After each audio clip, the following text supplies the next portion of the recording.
So hello students, మనం ఇప్పుడు మనకి ఇక్కడ ఇండెక్స్లో ఏమేమి లెసన్స్ అనేవి మనకి ఇవ్వడం జరిగింది అనేది ఒకసారి రివైజ్ చేద్దాం. సో దట్ మనకు ఒక ఐడియా అనేది వస్తుంది. ఓకే, సో ఇక్కడ చూస్తే కనుక కబీర్ దగ్గర నుంచి స్టార్ట్ చేస్తే మనకి కంటిన్యూగా పోయట్స్ ఉన్నారు. ఓకే, సో ఇక్కడ మనకి ఫస్ట్ది చూస్తే సాఖి అని ఉంది. ఓకే, సో సాఖి అనేది ఒక కలెక్షన్ ఆఫ్ పోయమ్స్ అన్నమాట. ఓకే, అంటే ఇప్పుడు మనకి చూడండి, ఒక బుక్ ఉంటుంది, కథల పుస్తకం ఏదైనా ఉంటుంది. ఓకే, సో అందులో ఆ బుక్లో ఒకే కథ మొత్తం పుస్తకం అంతా ఉండదు కదా. సో ఒక 10-15 కథలన్నీ కలిపి ఒక బుక్ కింద చేస్తారు. అలాంటి దాన్ని మనం ఏమంటామంటే కలెక్షన్ అంటాం. ఓకే, సో అలాంటి కలెక్షన్ ఇది, కాకపోతే పోయమ్స్ది అనమాట సాఖి అనేది. ఓకే, సో అది మనం అందులోంచి కొన్ని బాగా ఫేమస్ అయిన పోయమ్స్ని మనకి తీసుకుని ఇక్కడ ఇవ్వటం జరిగింది. ఓకే, అండ్ ఇంకా కొంచెం మనం కిందకు వచ్చి చూస్తే కనుక మనకి గద్య ఖండ్ అని ఉంది. ఓకే, సో ఇక్కడ గద్య ఖండ్లో చూసుకుంటే కనుక, అంటే గద్య అంటే పోయం కానిది.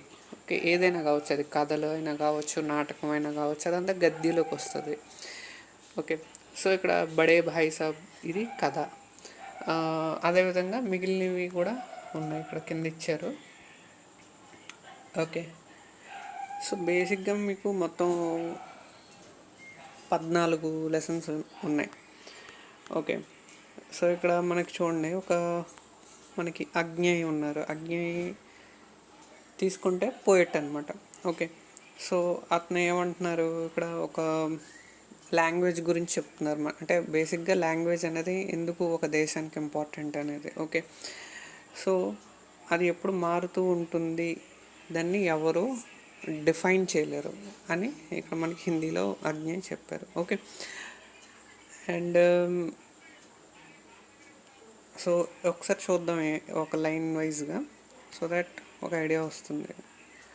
ఓకే, సో एक राष्ट्रीय अस्मिता और राष्ट्रीय चरित्र का विकास भाषा के साथ अभिन्न अंग से जुड़ा होता है. అంటే రాష్ట్రీయ అంటే నేషనల్. ఓకే, అంటే మన దేశం అంతా కలిపి. సో ఒక నేషనల్ క్యారెక్టర్ లేదా క్యారెక్టరిస్టిక్ అనేది ఒక లాంగ్వేజ్ యొక్క డెవలప్మెంట్తో అది ముడిపడి ఉంటుంది. నెక్స్ట్ లైన్, భాషా को कोई गढ़ता नहीं, वह तो हवा पानी की तरह सहज भाव से बह सकता है. సో లాంగ్వేజ్ని ఎవరు కూడా కట్టి ఉంచలేరు ఒక చోట. అది గాలిలాగా, నీరులాగా చాలా ఫ్లోగా అలాగ వెళ్తూ ఉంటుంది, అలా డెవలప్ అవుతూ ఉంటుంది దానంతట అదే. ఓకే, సో ఇది మనకి చెప్పింది ఎవరు అంటే అజ్ఞేయి. ఇతను ఒక poet, at the same time ఒక రైటర్ కూడా. ఓకే, సో ఇక్కడ మనం తీసుకుంటే, సో ఇప్పుడు ఇవాళ డేట్ చూద్దాం మనం. సో ఇవాళ 26th of May. Okay, so 25. So ఇప్పుడు ఇంకా మీకు ఏమీ స్టార్ట్ అయ్యి ఉండదు ఇది, బట్ మనం ముందుగా చూద్దాం. బేసిక్గా అసలు ఎలాగుంటుంది ఏంటి అనేది మీకు అర్థమవుద్ది. ఓకే, సో స్టార్టింగ్ నుంచి చూస్తే కనుక మనకి ఇక్కడ ఇది రాసింది ఎవరు అనేది ఇచ్చారు చూడండి, కబీర్ రాశారు. సో ఆల్మోస్ట్ ఇలాగ ఉంటారు. ఓకే, సో ఎగ్జాక్ట్గా అలాగే ఉంటారని చెప్పలేం, కానీ ఒక ఇమాజినేషన్ మీద ఒక పిక్చర్ వేసారనమాట. ఓకే, సో 1398లో ఇతను జన్మించడం జరిగింది. అది కూడా ఒక ఎస్టిమేషన్ మీద మనం వెళ్తున్నాం. ఓకే, సో సో బేసిక్గా సరే ఇవన్నీ మాట్లాడదాం, బట్ దానికంటే ముందు అసలు కబీర్ అంటే ఏంటి, ఫ్లేవర్ ఆఫ్ పోయిటరీ అంటాం, అది ఏంటి కబీర్కి సంబంధించి అనేది చెప్పుకుంటే కనుక, సో బేసిక్గా ఏంటంటే కబీర్ ఎక్కువగా నమ్మేది సో గాడ్ ఎవరైతే ఉన్నాడో అంటే దేవుడు, సో గాడ్ ఈజ్ వన్ అని నమ్ముతారు కబీర్ గారు. ఓకే, అంటే ఒక యూనివర్సల్ పవర్ ఏదో ఉంది, అది మనందరినీ నడిపిస్తుంది, దాన్ని మనం రకరకాల పేర్లతో పిలుస్తున్నాం అని కబీర్ నమ్ముతారు. సో ఈ రిలీజియస్ డిఫరెన్సెస్ అనేది మనకి కబీర్ నమ్మరనమాట. అంటే ఒక రిలీజియన్ ఏదైనా కావచ్చు, అది ఉండటం, దానికి ఒక పేరు ఉండటం, ఇదంతా ఉంటుంది. బట్ కబీర్ ఏమంటారంటే అలాంటి రిలీజియస్ డిఫరెన్సెస్ కాకుండా ఒక యూనివర్సల్ పవర్ అనేది మనల్ని నడిపిస్తుంది అండ్ దాన్ని మనం అర్థం చేసుకోవాలి అని చెప్తారు. ఓకే, సో ఇక్కడ బేసిక్గా అయితే కబీర్ చెప్పేది ఇది.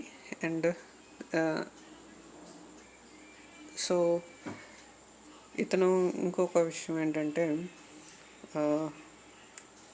నిర్గుణవాదం అంటారు. అంటే దేవుడికి ఎటువంటి రూపం అనేది లేదు అంటారు కబీర్ గారు. ఓకే, ఎందుకు అంటే పవర్ అనేది ఎప్పుడు కూడా ఏ రూపంలో కూడా ఉండదు. ఓకే, అంటే ఎగ్జాంపుల్కి మనం ఎలక్ట్రిసిటీని తీసుకుంటే ఎలక్ట్రిసిటీకి ఎటువంటి రూపం ఉండదు, కానీ దానివల్ల చాలా పనులు జరుగుతాయి కదా. సో సేమ్ అదే థ్యూరీ. సో బేసిక్ ఈ రెండు థ్యూరీస్ని నమ్ముతారు కబీర్ గారు అండ్ దాన్ని బేస్ చేసుకుని పోయిటరీస్ ఉంటాయి.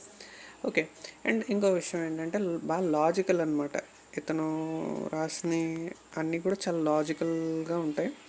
ఓకే, సో అంటే బేసిక్గా ఏం చెప్తారంటే మన మనసు అనేది క్లీన్గా ఉంటే మనం ఎటువంటి పూజలు అది బయట ఎవరికి చూపించడానికి చేయకూడదు అంటారు. చేస్తే చేసుకోవచ్చు, బట్ అది ఇష్టపూర్వకంగా మనస్ఫూర్తిగా చేయాలి, అంతేగాని ఎవరికో చూపించడానికి అలా కాదు. సో బేసిక్గా ఇలాంటి సింప్లిసిటీ గురించి ఎక్కువ చెప్తారు. సో ఇవి కొన్ని బేసిక్స్ అనమాట. కబీర్ గురించి తెలుసుకోవాలనుకున్నప్పుడు ఇవి బేసిక్స్.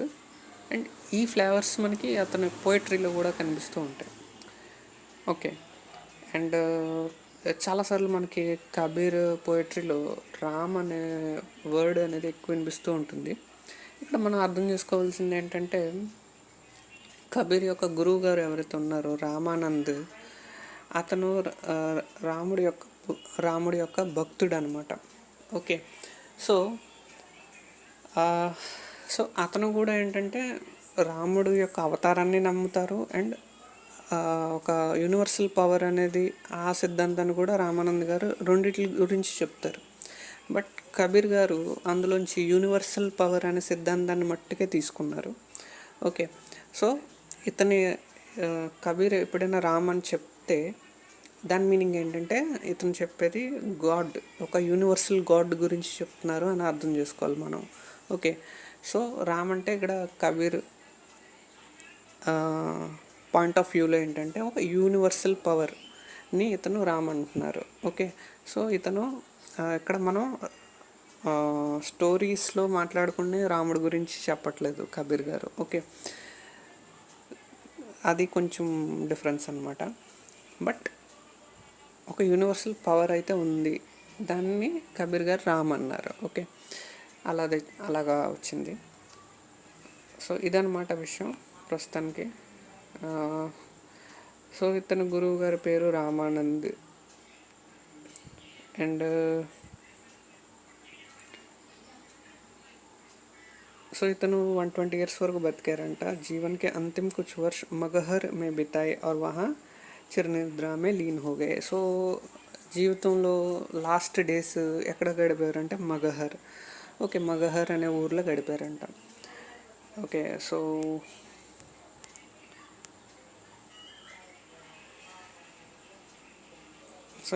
ఇది విషయం. అండ్ నెక్స్ట్ క్లాస్లో మళ్ళీ కలుద్దాం.